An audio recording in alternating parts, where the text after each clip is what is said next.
Stage पे Congress party के वरिष्ठ नेता, हमारे प्यारे कार्यकर्ता भाइयों और बहनों, प्रेस के हमारे मित्रों, आप सबका इस पवित्र भूमि में बहुत बहुत स्वागत। आपने सुबह सुबह यहां आकर अपना समर्थन देकर हमारी मदद की, इसके लिए मैं आपको सबको धन्यवाद करना चाहता हूं। कुछ महीने पहले हमने ये यात्रा कन्याकुमारी में शुरू की और अब तकरीबन 3000 किलोमीटर ये यात्रा चल ली है। कश्मीर तक जाएगी, श्रीनगर में ये यात्रा खत्म होगी। देश में नफरत, हिंसा का माहौल फैलाया गया है। बीजेपी के लोग, आरएसएस के लोग देश को बांटने में लगे हैं, एक धर्म को दूसरे धर्म से लड़ाने में लगे हैं, एक जात को दूसरी जात से, भाषा को दूसरी भाषा से लड़ाने की कोशिश कर रहे हैं और उन्होंने देश का माहौल बिगाड़ दिया है। तो हमने सोचा था कि देश को एक दूसरा रास्ता भी दिखाना चाहिए, मोहब्बत का, एकता का, भाईचारे का। और इसीलिए हमने ये यात्रा शुरू की। जब यात्रा शुरू की थी, केरल में, तमिलनाडु में शुरू की, हमारे जो प्रेस के मित्र हैं, मित्र कह देता हूं मगर हमारी बात तो रखते नहीं है कभी। प्रधानमंत्री का चेहरा दिखाते हैं 24 घंटे, बेरोजगारी की बात नहीं रखते, महंगाई की बात नहीं उठाते। तो इन्होंने कहा कि देखिए, ये यात्रा जो है ये तमिलनाडु में, केरला में सफल हो जाएगी, मगर जब ये कर्नाटक पहुंचेगी तो ये फेल होगी। बीजेपी की सरकार है, वहां पे रिस्पांस नहीं मिलेगा। कर्नाटक में गए, केरल से, तमिलनाडु से बेहतर रिस्पांस।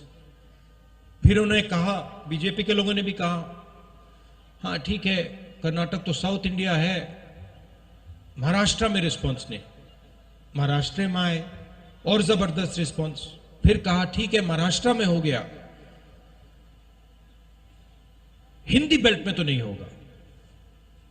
मध्य प्रदेश में महाराष्ट्र से भी बेहतर रिस्पांस। फिर कहा ठीक है, हिंदी बेल्ट में रिस्पांस हो गया, आगे नहीं होगा, हरियाणा में नहीं होगा, हरियाणा में उससे बेहतर। और अभी हुड्डा जी ने कहा कि पंजाब में हरियाणा से भी बेहतर रिस्पांस होने वाला है। और इसका कारण है कि ये जो बीजेपी के लोग नफरत फैला रहे हैं, डर फैला रहे हैं, हिंसा फैला रहे हैं, ये इस देश का तरीका नहीं है, इस देश का इतिहास नहीं है, इस देश की हिस्ट्री नहीं है।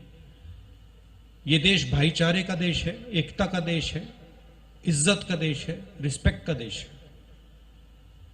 और इसीलिए ये यात्रा सफल हो रही है।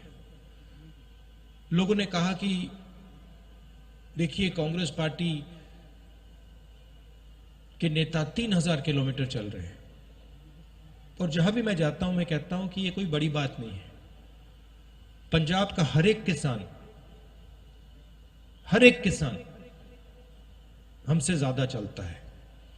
ठीक है, वो कन्याकुमारी से कश्मीर तक नहीं चलता है, मगर वो अपने खेत में रोज चलता है, मंडी तक पैदल जाता है, खाद खरीदने पैदल जाता है, बीज खरीदने पैदल जाता है। तो हमने कोई बड़ा काम नहीं किया है, ये पूरा हिंदुस्तान ये काम करता है, इन सड़कों पे चढ़ता है। सीखने को बहुत मिला। किसानों से बात हुई, छोटे दुकानदारों से बात हुई, मजदूरों से बात हुई, बेरोजगार युवाओं से बात हुई, माताएं बहनों से बात हुई, और जो आपका ज्ञान है उससे बहुत समझने को मिला। इसके लिए मैं सबको धन्यवाद करना चाहता हूं। और ये जो हमारी यात्रा है, इसमें हम लंबे भाषण नहीं देते हैं। ये बोलने की यात्रा नहीं है, ये सुनने की यात्रा है। सुबह हम 6 बजे उठते हैं, पैदल चलते हैं तकरीबन 25 किलोमीटर। यहां पे शायद 7 बजे यात्रा शुरू होगी, और हम 6-7 घंटे आपकी बात सुनते हैं, और फिर चलने के बाद 10-15 मिनट हम अपनी बात रखते हैं। तो इस यात्रा का स्पिरिट सुनने का है, बोलने का नहीं है। और हमें लगा कि हिंदुस्तान में जो सबसे बड़े मुद्दे हैं, नफरत, हिंसा, बेरोजगारी, महंगाई, इन चीजों को ये यात्रा उठाए और इनके खिलाफ ये यात्रा लड़ाई लड़े। आपने अपनी शक्ति दी। आपसे अब अगले 10 दिन हम बातचीत करेंगे, मिलेंगे, गले लगेंगे। आप सुबह सुबह आए, इसके लिए दिल से फिर से धन्यवाद। नमस्कार, जय हिंद।